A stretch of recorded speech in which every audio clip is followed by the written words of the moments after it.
قضاوت نکنید. تو حق نداری درباره هیچ کس قضاوت بکنید. احکم الحاکمین خودشه. اگه دوست داریش کمکش کن. تو حق نداری اگه شراب حالی داره شراب میخوره بگی این ملعون نجس شراب خورده، این جهنمیه.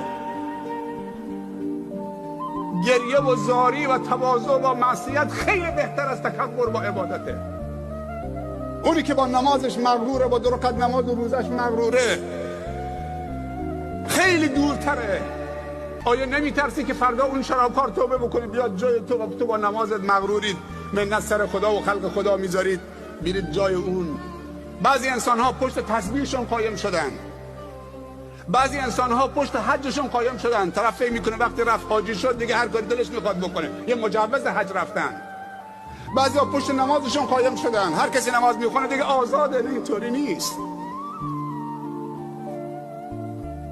اگر راست میگی کمکش کن تا دست از این شراب بکشه.